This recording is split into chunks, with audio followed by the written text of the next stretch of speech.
मैं 1000 साल पुरानी लोमड़ी आत्मा हूँ। मेरे पिताजी ने कहा कि मुझे एक कर्ज चुकाना है इससे पहले कि मैं ऊपर जा सकूं। इसलिए मैं पहाड़ से नीचे उतरी और उस आदमी को ढूंढा जिसने मुझे बचाया था, शूजेंग। मैं उसके सामने घुस गई और पूछा कि वो क्या चाहता है। उसने कहा कि उसे किसी की जरूरत है। मैंने जो कुछ भी खोज सकती थी खोजा, कुछ नहीं मिला।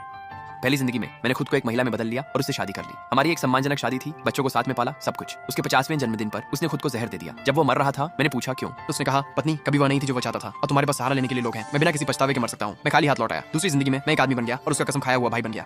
अब से मैं तुम्हारा बड़ा भाई हूँ। शूजेंग ने बिना झिझक के सहमति दी। मैंने सोचा इस बार सब ठीक हो जाएगा, लेकिन 40 की उम्र में शूजेंग ने एक नोट छोड़ा जिसमें लिखा था कि कोई है जिसे वह कभी भूल नहीं सकता। फिर वह एक चट्टान से कूद गया। मैं पहाड़ पर वापस गया और रोते हुए कहा, पिताजी यह आदमी सामान्य नहीं है। कल ही उसने मुझसे कहा था कि मेरे साथ पहाड़ पर चढ़ने चले। पता चला कि वह एक चट्टान की तलाश कर रहा था जहां वह मर सके। पिताजी ने बस आ भरी, तुम ही हो जो समझ नहीं पा रहे हो, जाओ और अधिक प्रशिक्षण लो। तीसरी बार पहाड़ से नीचे आने पर मैंने उसे सोते हुए देखा और समझ नहीं पाया आखिर किस तरह का व्यक्ति इस आदमी को जीने की इच्छा दिला सकता है।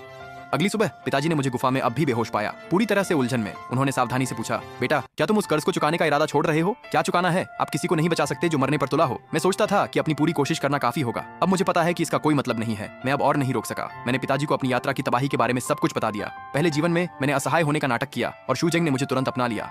मैं उसके पास रहा और सब कुछ संभाला, खाना, रोजमर्रा की जिंदगी, सब कुछ। मैं बस यही चाहता था कि वह शांति से जिए और जो भी वो पाना चाहता था उसका पीछा करे। जब वो बुढ़ापे में मर जाता तो मेरा मिशन आखिरकार पूरा हो जाता। इसलिए वह जो भी करना चाहता था, जो भी समस्याएं आती, मैं उसके साथ था बिना कोई सवाल किए। जब वो आधे रास्ते में छोड़कर कुछ नया करने लगता तब भी मैं हर बार उसका समर्थन करता। चिंचंग के लोग कहते थे कि मैं उसे भाग्यशाली बनाता हूँ। जिस दिन से मैं अंदर आई एक्सू परिवार की स्थिति बस ऊपर ही गई। फिर उसने कहा कि वह एक पत्नी लेना चाहता है और मैंने पूरा समर्थन किया क्योंकि मुझे लगा कि वह आखिरकार उस व्यक्ति के पीछे जा रहा है जिसे वह वास्तव में चाहता था। लेकिन बीच में ही उसने अचानक पीछे हटने का फैसला किया। मैंने उससे पूछा क्यों। मैंने यहाँ तक कहा कि मैं मुख्य पत्नी का स्थान छोड़ने के लिए तैयार हूँ। शूजेंग ने मना कर दिया, बस कहा कि वह किसी से शादी नहीं करना चाहता। उसके बाद कई वर्षों तक मैं ही उसके साथ थी।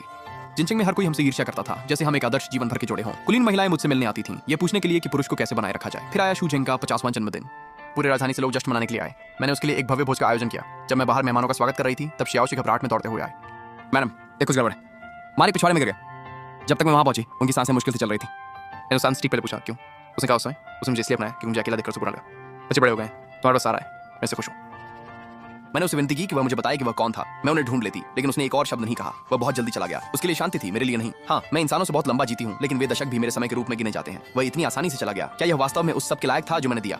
मैंने उन सभी वर्षों में उसे सुरक्षित रखा। मैंने आंसुओं के बीच पिताजी से कहा, मैंने दशकों की साधना को बिल्कुल बेकार कर दिया। पिताजी ने मुझे बड़ा होते देखा। वो किसी से बेहतर जानते हैं कि मैंने कितनी मेहनत की। जब अन्य लोमड़ी आत्माएं फल इकट्ठा कर रही थी, मैं ध्यान कर रही थी। जब वे प्यार में पड़ रहे थे, मैं अभी भी मेहनत कर रहा था। सभी ने कहा कि उन्नति असंभव थी। अमृत प्राप्त करना ही पहले से ही एक जीत थी। फिर भी मैं आगे बढ़ता रहा। जब उनके पोते पोतियां पैदा हुई तब भी मैं उसी में लगा हुआ था। 1000 साल की लगातार पीड़ा, लेकिन वह सब उतना दर्दनाक नहीं था जितना कि शूजेंग को खोना। और मैंने उसके साथ रहने के लिए दशकों की मेहनत बर्बाद कर दी। पापा ने पूछा कि क्या मैं आरोहण छोड़ रही हूँ। मैंने जोर से सिर हिलाया, बिल्कुल नहीं। इसलिए मैं पाताल लोक गई और एक एहसान मांगा, मुझे फिर से पुनर्जन्म लेने दो ताकि मैं जो शुरू किया था उसे पूरा कर सकूं। नहीं तो कौन जानता है कि कितनी और सदियां बीत जाएंगी जब तक कि शूजेंग फिर से इंसान के रूप में वापस नहीं आते। इस बार मैं ये पता लगाने वाला था कि वह किसके बारे में सोचना बंद नहीं कर सकते थे।